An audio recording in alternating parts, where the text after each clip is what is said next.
Tahun 2019, Bu Gubernur, saya mendapatkan rilis Ustadz dan Dai yang mendapatkan follower dan viewer banyak di YouTube, Instagram, Facebook, dan lain sebagainya.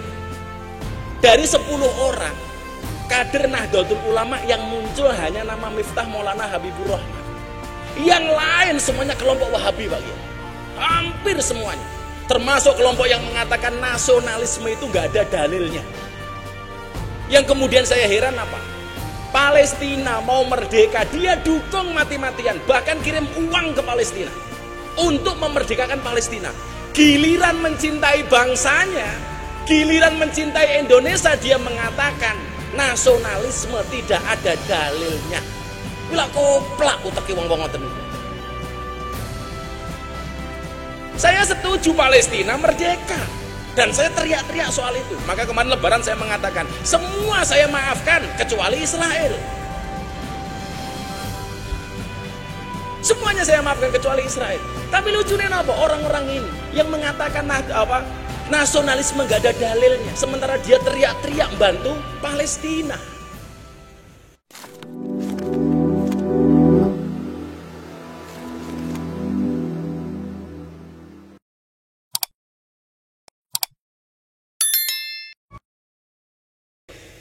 Kemudian yang kedua, ini yang kemudian saya jadikan dasar untuk soal malam hari ini.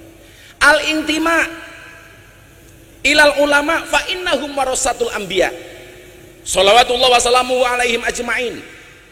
Wa bihim rabatallahu ta'ala khifdul millatil Muhammadiyah. Kemudian yang kedua adalah nasab yang terhubung kepada orang-orang soleh. Inilah yang kemudian saya jadikan dasar untuk menjadikan saya tabarukan malam hari ini. Saya hanya berharap termasuk orang-orang yang mencintai orang soleh. Kalau kemudian saya selalu mengatakan begini, kita tidak bisa memilih kita dilahirkan oleh siapa, tetapi kita bisa memilih melahirkan generasi seperti apa. Saya tidak bisa memilih lahir dari orang tua saya. Termasuk soal istri, saya tidak bisa memilih bahwa istri saya itu pilihan saya. Enggak, itu pilihan Allah. Kalau saya disuruh milih, ya milih Luna Maya. Kayak Bu Gubernur ini Luna Maya, lanjut usia namun masih mempesona. Lah.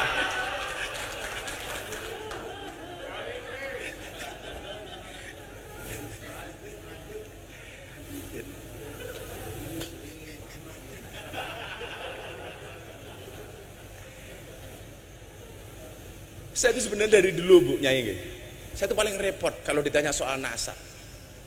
Sampai kemudian guru saya Habib Lutfi, beliau malam tahun baru di tahun 2019 manggil saya, nak kamu sini.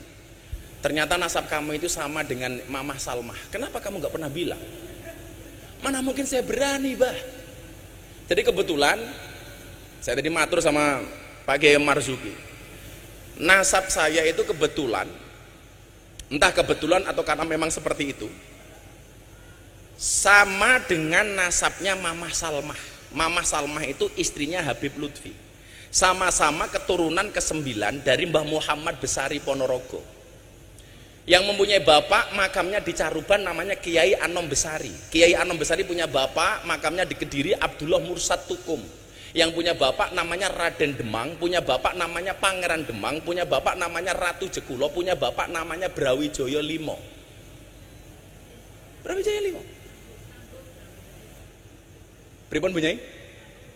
Lah, kula yakin kok gerombolan sing apik iki bakal ketemu melih. Mila wong apik nyamane nggih ketemu kali wong apik. Wong sing ora apik ketemu wong apik nggih mboten nyaman. Contoh nggih, kula nyuwun sewu banget nih.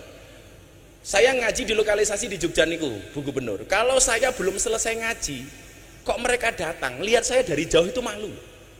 Waduh, ana Gus Miftah. Ora kok bangga, Gus, aku ning kene, pasti malu. Kemarin lucu lagi, saya diwawancarai sama BBC London. Coba Anda ceritakan sama saya, ada nggak sih sebenarnya manfaat yang mereka dapatkan dari pengajian itu? Oh, bagaimana nggak ada? Coba mbak-mbak silakan angkat tangan. Dia cerita, ngapunten saya mau cerita. Satu saat saya terima tamu, transaksi deal, saya masuk kamar. Begitu masuk kamar saya dengar adzan, Allahu Akbar, Allahu Akbar. Saya bilang sama tamunya, Om pending dulu ya, sedang adzan subuh. Loh kenapa harus pending? Nggak enak Om, saya jamaahnya Gus Miftah. Selesai adzan, ganti tamunya bilang, Mbak, nggak usah diteruskan, tak bayar, nggak usah lanjut. Kenapa? Saya juga jamaahnya Gus Miftah gitu.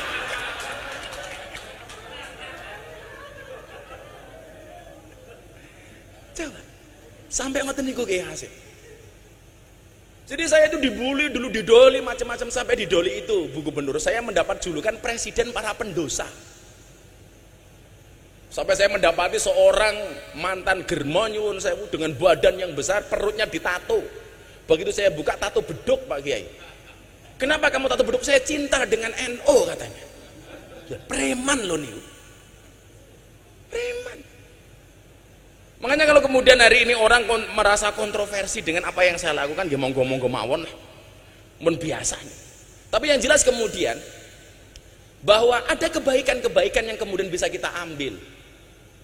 Dan saat itu saya sudah mendapatkan restu dari Habib Lutfi. Nah, terus no.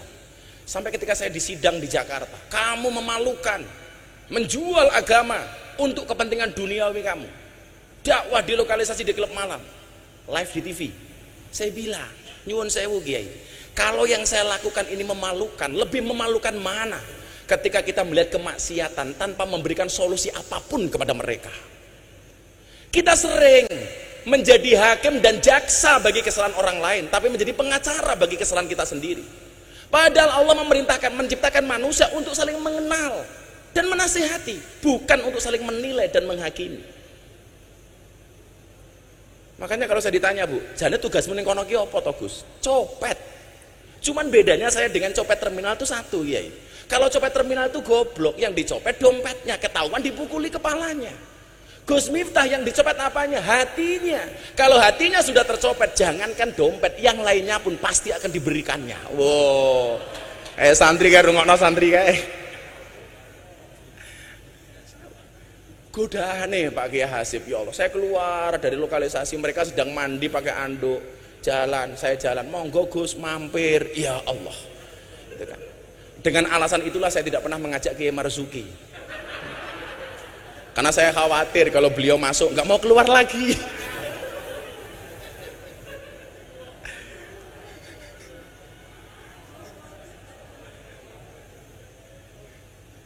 Kalau kemudian orang mengatakan, halah ilmu mungkin apa-apaan. Iya, saya dari awal mengatakan, saya bukan orang alim.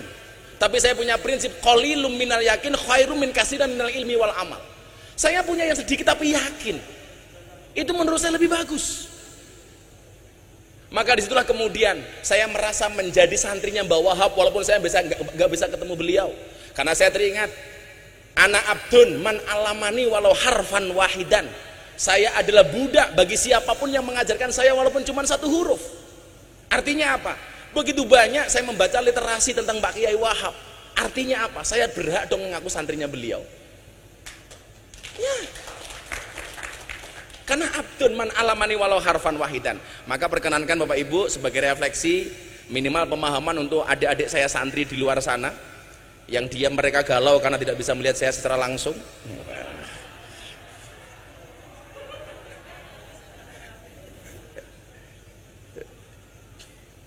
Tenang santri, kamu jangan pacaran, karena akan datang satu saat kamu akan dipertemukan dengan orang yang tepat, yang kedatangannya untuk menetap bukan karena nafsu sesaat.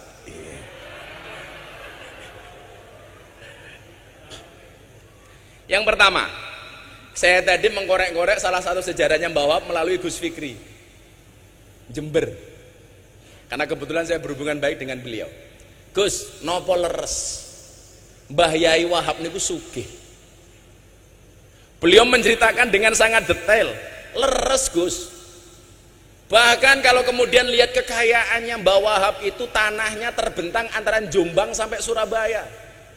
Gus Miftah tahu nggak kalau Gus Miftah hari ini naik motor besar, naik Harley, dulu Mbah Wahab sudah naik Harley. Wah, berarti saya itibak. Sama-sama naik Harley. Tapi luar biasanya apa? Harta yang kemudian beliau miliki dihabiskan untuk Jamiah Nahdlatul Ulama. Ini baru keren. Makanya kalau orang ini bilang begini sama saya, ayo Gus, ngurep-ngurep NU. Apa kowe iki ra salah? Kowe iki sapa kok ngurep-ngurep NU?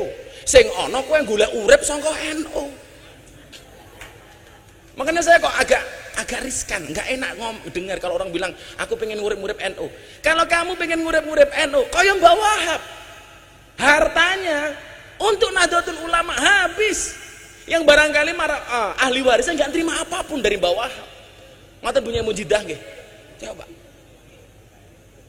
Saya kemudian teringat dalam kitab Wasiatul Mustafa hadis nomor 24. Inna auliya Allah lam yanalu sa'ata rahmatillah wa ridwani bikasratil ibadah walakin yanaluha bisakhawatin nafsi wal istihanah bidunya. Sesungguhnya wali-walinya Allah, mereka mendapatkan derajat yang tinggi, mendapat ridhonya Allah, mendapat keluasaannya, bukan karena banyaknya ibadah, tetapi karena banyaknya sedekah dan tidak bergantung kepada dunia. Niki sing angel. Maka kalau kemudian kita mengatakan aku pengen ngurip-ngurip NU ki wis urip ra sama urip-uripi, sing ana kowe golek urip saka NU. Buktinya apa? Kula niku tersinggung ya. Coba begini ya. Lah ada santri bikin kopiah, Bu. Ada tulisan Nahdlatul Ulama, kula mboten tersinggung. Kula ikhlas. Wis apa-apa mok dol lah. Sekarang nomor apa didol. Pakai baju ada Nahdlatul Ulamanya, kula ikhlas. Pakai kaos ada Nahdlatul Ulamanya, kula ikhlas. Pakai peci, topi ada Nahdlatul Ulama, kula ikhlas. Tapi kula mboten ikhlas lah ana sarung diwenehi cap Nahdlatul Ulama. Ini kula ngenyek banget Kiai. Mlebu toilet nyuwun sewu nguyuh ning WC bokonge ditonton karo Nahdlatul Ulama. Mila santri sing nganggo kopiah Nahdlatul Ulama tak dongake mlebu surga. Kopiahe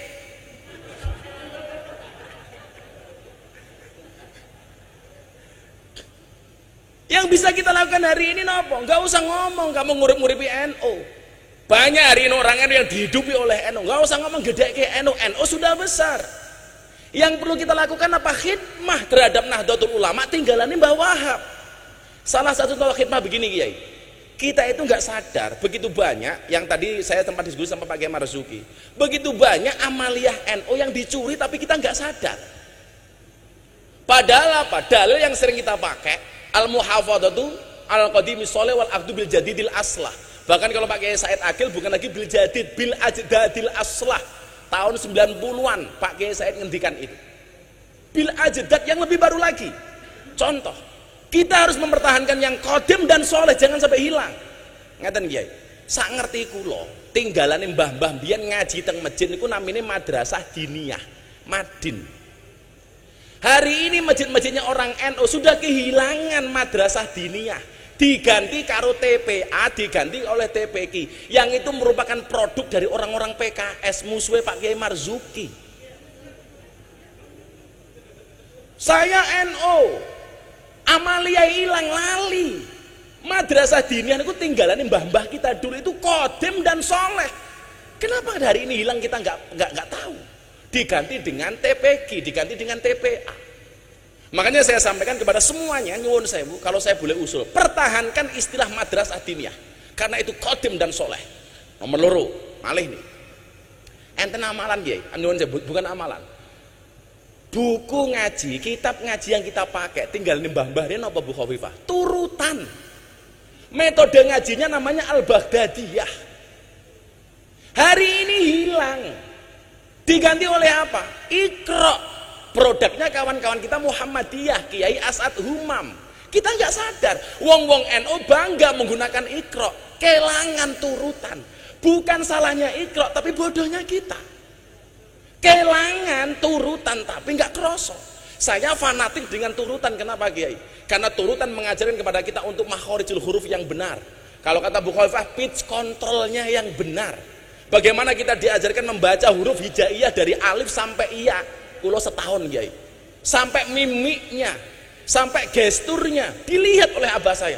Alif, ba, ta. Itu dulu metodenya namanya Al-Baghdadiyah. Begitu sudah bisa baru dieja.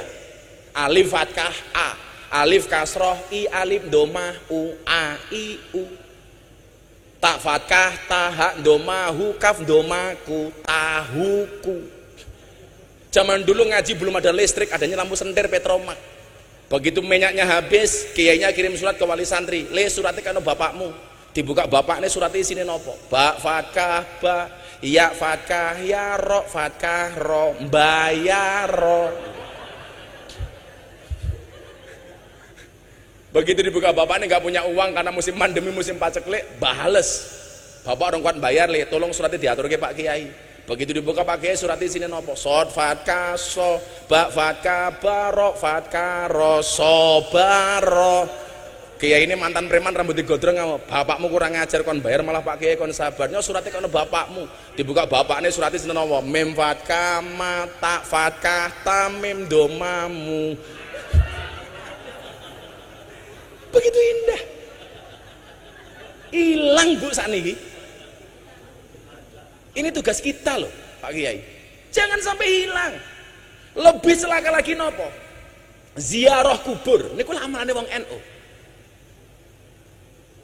Kung tunahaitu man ziaratul kubur fazuruha. Saniki pun diganti gara-gara era milenial 5.0. Nopo bahasane? Bukan lagi ziarah kubur, wisata religi. Please deh. Sowan Mbah Wahab, sowan Mbah Hasim, judulnya wisata religi. Hilang Pak NU ini. Tetap pertahankan ziarah kubur. Ono meleh sing kula juwengkel niku. Tahlilan diganti pembacaan kalimat thayyibah. Please deh. Kalau tahlil itu pasti kalimat thayyibah. Kalau kalimat thayyibah belum tentu tahlil. Kalau saya pembacaan kalimat thayyibah akan disampaikan oleh Gus Miftah, saya naik panggung Pancasila, satu ketuhanan yang Maha Esa. Kenapa? Karena Pancasila itu juga kalimat thayyibah. Bahkan kalau anak-anak pramuka dasa dharma pramuka itu juga kalimat thayyibah. Nah, kita lupa Pak. Saya dulu tahunya apa? Ketika Bu saya kuliah nggak bisa membayar, akhirnya saya tinggal di masjidnya orang Muhammadiyah Pak Kiai Hasib. 4 tahun setengah mereka akhirnya menggunakan bahasa itu dan orang NU ikut-ikutan Kiai. Pembahasan kalimat thayyibah, ya Allah. Kula niku mbiyen belajar toleransi manggon teng masjidnya Muhammadiyah itu 4 tahun. Waktu itu saya mendapat julukan James Bond, jaga masjid dan kebon. Tetap saya tahlil, tetap saya kunut sak piturute. Sewenene kalih takmir kula, ora urusan. Masalahnya kula manggon teng masjid Muhammadiyah itu hanya satu Pak Kiai Marsudi. Gara-gara saya manggon masjid Muhammadiyah, saya kurus. Berat badan saya hanya 40 kilo.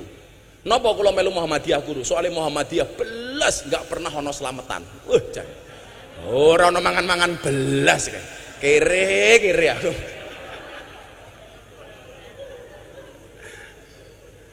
Akhirnya kemudian saya jadi nikah dengan orang NU, tinggal di lingkungan orang NU, langsung gemuk Bu. Waktu itu berat badan saya sebelum viral itu 105 kilo. Kenapa saya ikut orang NU gemuk? Lah pripun wong NU niku? Titik-titik mangan. Yasinan mangan, tahlilan mangan, solawatan mangan, manakipan mangan, istighosahan mangan. Tanggane lara njaluk didongake mangan. Sing lara mati mangan meneh. 7 dina. Masyaallah itu. Lah makanya kemudian kalau Mbah Wahab sugih, ya kita harus terprovokasi dong untuk jadi kaya. Karena bagi saya, uang itu lebih bagus dikuasai oleh orang Islam yang soleh daripada dikuasai oleh orang-orang yang tidak soleh. Makanya kalau ada bahasa nguripi NU kok saya gak tersinggung. Lah awake dhewe iki sapa ngoten? Wong posisine awake dhewe ini kadang-kadang gojag-gajeg kok. Mbah karepe tajrid tapi yo ono asbabe. Ketoke asbab gaya-gayaan kaya tajrid. Kan ini kondisi gojag-gajeg nih. Dan dari dulu kalau kita ngomong nguripi NU, kita selalu bermasalah dengan uang kalau mau jujur. Ketika di PBNU saya bilang sama ada teman-teman pengacara, iki lho bedone, kaya aku wong NU dengan kamu para pengacara. Kaya kiai-kiai NU karo awakmu iki bedone siji, Pak. Apa, Gus? Kalau pengacara masalah jadi duit. Lah kalau kita kiai-kiai dosa kaya saya ini, duit jadi masalah gitu loh. Jadi Mbah Wahab sugih dengan segala kedermawanannya, ya awake dhewe kudu sugih ya. Makanya kalau saya sekarang ditanya, "Kenapa kamu naik motor besar?" Aku nderek Mbah Wahab. Tere Mbah Wahab. Lha tak dongake santri-santri mburi ke muga-muga sugih kabeh. Setunggal malih sadurunge Pak Kiai Mustofa Akil. Ngapunten Kiai. Kula mboten ngaji niki, namung refleksi kagem lare-lare santri ini. Karena saya kebetulan sempat membaca beberapa buku tentang beliau. Niki malih. Kemudian yang selanjutnya nyuwun sewu. Mbah Yai Wahab ini ternyata seorang penggiat media. Saya mencatat beliau ini pernah membeli percetakan berikut gedungnya di Jalan Sasak Surabaya nomor 23. Leres nggih Bu Nyai nggih. Dan ini ternyata menjadi cikal bakal jurnalistik Nahdlatul Ulama. Makanya kalau hari ini ada santri tidak melek medsos, harusnya kita malu dengan Mbah Wahab. Kalau hari ini kita bangga, hari ini kita disiarkan 270 channel hanya dengan 4 juta subscriber. Bagi saya bukan merupakan sebuah kebanggaan. Kita nggak ada apa-apanya, Pak. Dibandingkan dengan kelompok-kelompok minhum yang menguasai betul soal medsos. Hari ini kita bersyukur kemunculan seperti Gus Baha mampu menjadi penyeimbang bahkan di atas kelompok-kelompok itu. Tahun 2019, Bu Gubernur, saya mendapatkan rilis Ustadz dan Dai yang mendapatkan follower dan viewer banyak di YouTube, Instagram, Facebook, dan lain sebagainya. Dari 10 orang kader Nahdlatul Ulama yang muncul hanya nama Miftah Maulana Habibur Rahman. Yang lain semuanya kelompok Wahabi, Pak Kiai. Hampir semuanya. Termasuk kelompok yang mengatakan nasionalisme itu nggak ada dalilnya. Yang kemudian saya heran apa? Palestina mau merdeka, dia dukung mati-matian, bahkan kirim uang ke Palestina untuk memerdekakan Palestina. Giliran mencintai bangsanya, giliran mencintai Indonesia, dia mengatakan nasionalisme tidak ada dalilnya. Wila koplak uteke wong-wong ngoten niku. Saya setuju Palestina merdeka. Dan saya teriak-teriak soal itu. Maka kemarin Lebaran saya mengatakan, semua saya maafkan kecuali Israel. Semuanya saya maafkan kecuali Israel. Tapi lucunya apa? Orang-orang ini yang mengatakan nasionalisme nggak ada dalilnya, sementara dia teriak-teriak membantu Palestina. Satu saat, Bu, saya di-tag akun Instagram, awas lagu musyrik. Waduh, kaget saya. Ternyata apa yang dimaksud dengan lagu musyrik? Lagu Padamu Negeri, ya. Itu musyrik menurut mereka. Kenapa? Karena bertentangan dengan ayat Kul inna sholati wa nusuki wa mahyaya wa mamati lillahi rabbil alamin. Ini kira pemerkosaan ayat. Ini namanya jaga sembung bawa golok, gak nyambung blok gitu. Ini ngeri kula niku. Makanya ketika saya ceramah di gereja, ya Allah, dasar Miftah kafir.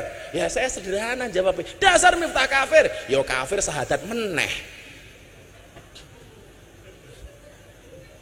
Gitu ya. Ya kafir sahadat. Kalau orang masuk tempat ibadah lain dianggap kafir, berapa banyak, berapa juta orang Indonesia yang kafir gara-gara masuk Borobudur dan Prambanan. Dulu teriak-teriak ulang tahun gak ada dasarnya, sekarang malah ulang tahun sendiri.